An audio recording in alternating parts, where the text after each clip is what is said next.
2027 के उत्तर प्रदेश विधानसभा चुनाव से पहले विपक्षी राजनीति में हलचल तेज होती दिखाई दे रही है। एक तरफ समाजवादी पार्टी और कांग्रेस के बीच सीट शेयरिंग को लेकर खींचतानी की चर्चाएं हैं, तो दूसरी तरफ राज्यसभा सांसद जया बच्चन और पश्चिम बंगाल की मुख्यमंत्री ममता बनर्जी की मुलाकात ने सियासी गलियारों में नई अटकलों को जन्म दे दिया है।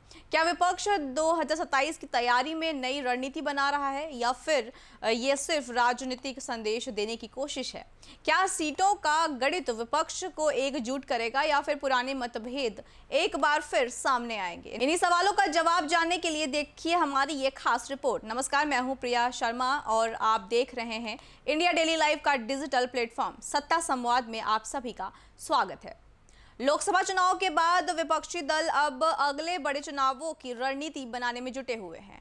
उत्तर प्रदेश में समाजवादी पार्टी और कांग्रेस के बीच गठबंधन को लेकर चर्चाएं फिर तेज हो गई हैं। सबसे बड़ा सवाल सीट शेयरिंग का है। राजनीतिक जानकारों का मानना है कि सीटों का बंटवारा किसी भी गठबंधन की सबसे कठिन परीक्षा होता है। दोनों दल अपनी अपनी राजनीतिक ताकत और जनाधार के आधार पर अधिक सीटों की दावेदारी करना चाहते हैं। ऐसे में बातचीत जितनी आगे बढ़ेगी उतनी ही चुनौतियां भी सामने आ सकती हैं।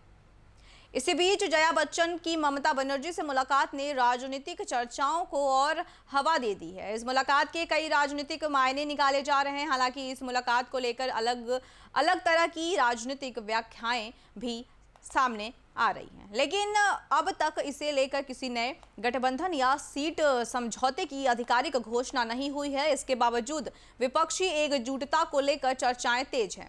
राजनीतिक जानकारों का कहना है कि अलग अलग राज्यों में विपक्षी दलों के बीच संवाद बढ़ना भविष्य की चुनावी रणनीति का हिस्सा हो सकता है।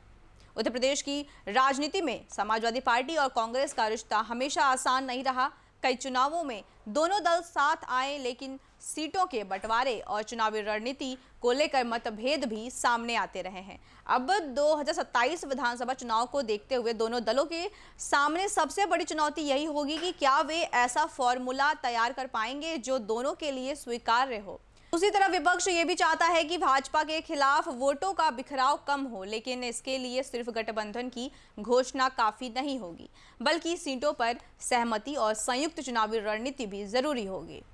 राजनीतिक जानकारों का मानना है कि आने वाले महीनों में विपक्षी दलों की बैठकों, नेताओं की मुलाकातों और सीट शेयरिंग पर होने वाली बातचीत पर सभी की नजर रहेगी। फिलहाल ये कहना जल्दबाजी होगा कि कोई नया राजनीतिक समीकरण पूरी तरह तैयार हो गया है, क्योंकि अंतिम तस्वीर तभी साफ होगी जब दल आधिकारिक तौर पर गठबंधन, सीटों के बंटवारे और चुनावी रणनीति का ऐलान करेंगे। यानी कि अभी सियासी संदेशों और राजनीतिक मुलाकातों का दौर जारी है, लेकिन असली परीक्षा सीट शेयरिंग की मेज पर ही होगी। फिलहाल इतना साफ है कि उत्तर प्रदेश की राजनीति एक बार फिर नए समीकरणों की ओर बढ़ती दिखाई दे रही है। समाजवादी पार्टी और कांग्रेस के बीच सीट शेयरिंग पर क्या सहमति बनती है? जया बच्चन और ममता बनर्जी की मुलाकात भविष्य की किसी बड़ी रणनीति का संकेत है या सिर्फ सामान्य राजनीतिक संवाद? इन सवालों के जवाब आने वाले दिनों में सामने आएंगे। तब तक विपक्ष के सामने सबसे बड़ी चुनौती सिर्फ एकजुटता दिखाना नहीं, बल्कि उसे चुनावी जमीन पर प्रभावी रणनीति में बदलना भी होगा।